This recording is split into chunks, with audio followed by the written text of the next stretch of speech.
which I'm extremely excited about. I'm one of the youth leaders over at the Rock Church in Point Loma. Oh, nice. Yeah, you guys go to the Rock, cool. So yeah, I'm just extremely honored to be here.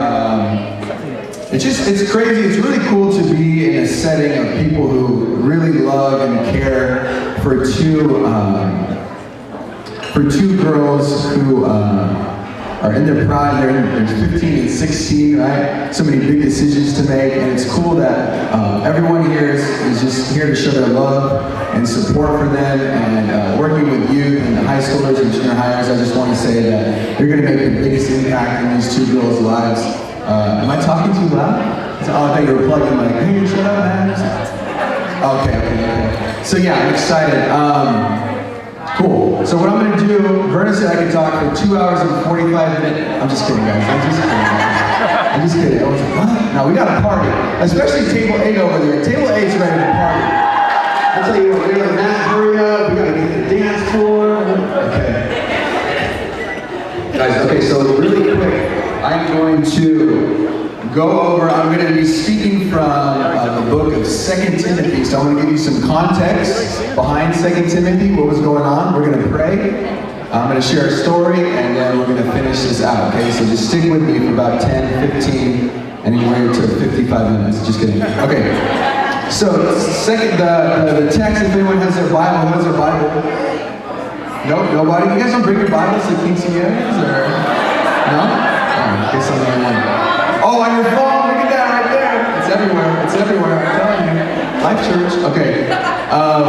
Cool, so the context behind 2 Timothy, where I'm going to be reading from. Timothy was a very young pastor, probably around your girls' ages, maybe a little bit older, and he was pastoring this church in Ephesus. And Ephesus was a pretty crazy town. There was a lot going on. It would be equivalent to maybe like a South Central LA or some type of crazy city. But there was a lot going on, and Timothy, this young guy, had to be a pastor. So Paul, who was his mentor, was writing this letter to him in 2 Timothy. So Paul, if you don't know who that is, he's the person responsible for spreading the gospel, for spreading Christianity. So it's a pretty big deal. So I'm going to go ahead and read the text, right? So this text that I'm reading from right now, this is when Timothy was dealing with false teachers, people who were going against him, what we would call them now modern days haters. Timothy was dealing with some haters. They're hating on his ministry, okay? So Paul talks about this illustration, and I just need you guys to listen up, and it all makes sense, okay? In a large house, there were articles not only of gold and silver, but also of wood and clay. Some are for special purposes. Everybody say special purposes. Yeah, that's cool. I want to be, sorry. Okay. Special purposes. And some for common use. Say common use, but don't say like excited. Like common use. Okay, we'll try that again later. Those who cleanse themselves from the latter will be instruments for special purposes, made holy, useful to the master, and prepared to do any good work. Flee the evil desires of youth and pursue righteousness, faith, love, and peace, along with those who call on the Lord out of a pure heart. I'm going to go ahead and pray now. Father, I thank you for today, God. I just thank you that we're able to gather together and celebrate Nicole and Davina in this incredible time in their lives. Father, I pray that you will just stamp purity right now, Father, that it will just, that it will always be with them, from now and for always, Father. God, I pray for everyone in here, God, that you would just touch their lives in such a special way, God, that they'll be able to just live a life of joy, God, live a life of peace and happiness, Father. And I pray above all that your name is exalted in here. We thank you and praise you in your name. Amen. Amen. I love having the kids here. It's awesome.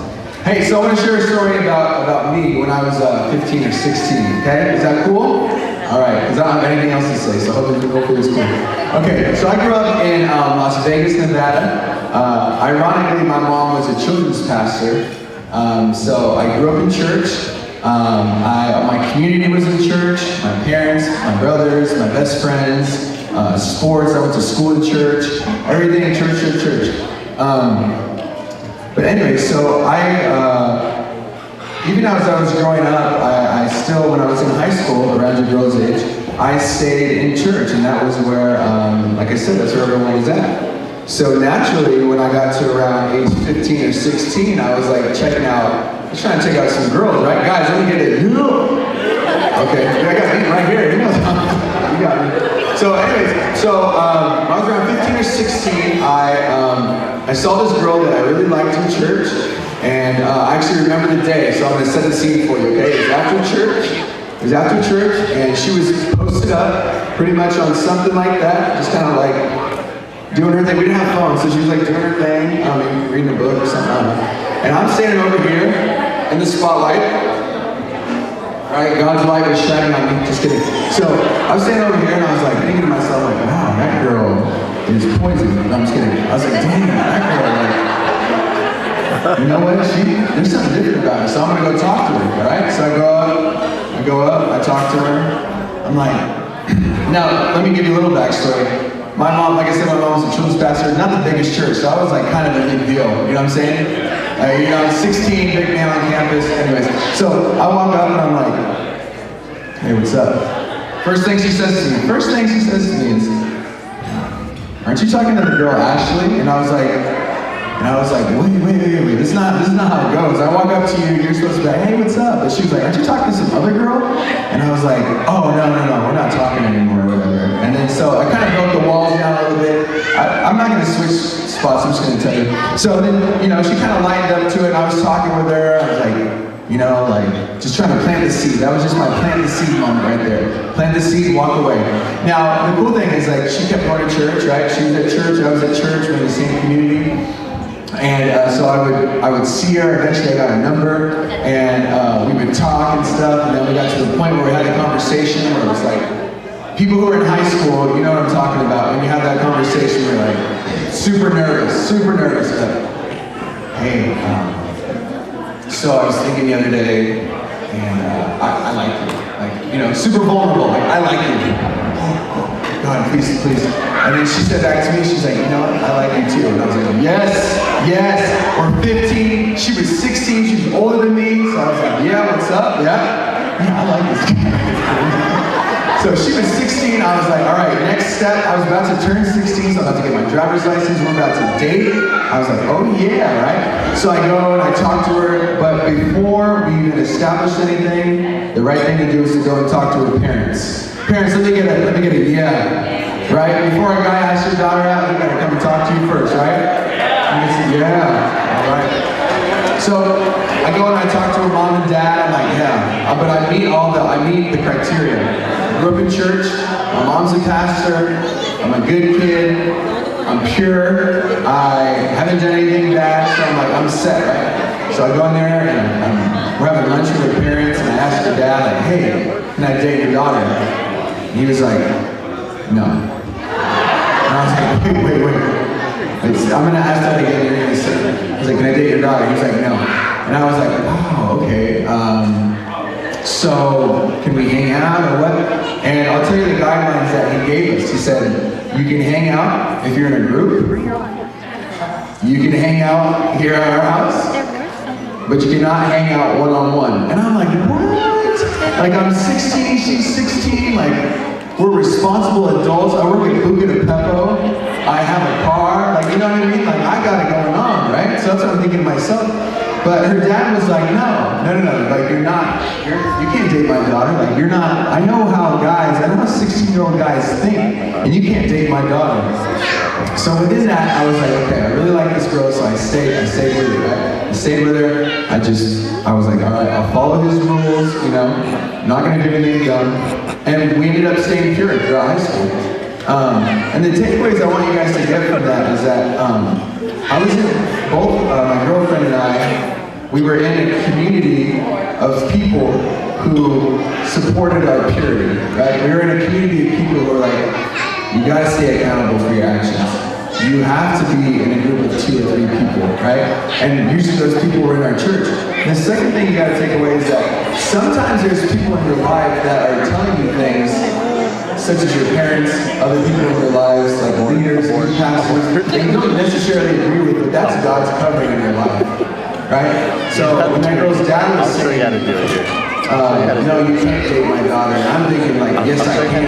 At 16 or everything. He was really protecting me. It was God protecting it's all good. him. So it was such a cool, I mean, I reflect now as a 26-year-old, and I'm like, you know what? That really helped me out a lot. I was able to stay pure, and so yeah, it was really cool. And I just want to go back to this verse real quick to kind of dive into this, to kind of see what God was telling Timothy. This is kind of the purpose of why does purity matter, right? And purity is not just sexual purity. It's purity in mind, purity in body, and purity in spirit. The way you think, gossip is not pure, right? The way you approach situations, the way you talk to your parents, the way you talk to others. You want to be pure in that sense, because that's what God's calling us to do. So, why does purity matter? It matters is because in 2 Timothy, we read that it said that it's to be used for a special purpose, right? The two objects that they use are gold and silver and wood and clay. And hey, what's up? You want to help out? Okay. So, yeah, they talk about wood and clay, gold and silver. Now, girls, answer me this question. If a guy came up to you, right? You're 18, I'm sorry, not 18, you're like 25, 27, you're about to get, you're ready to get married, the guy comes up to you, he's like, hey girl, I got this wood and I got this clay ring I'm going to give you. What are you going to be like? Oh, she's like, no. Now a guy comes up to you, he's like, girl, I got this gold and silver, I threw some diamonds in that ring. What are you going to say? Alright, yeah, alright, there we go.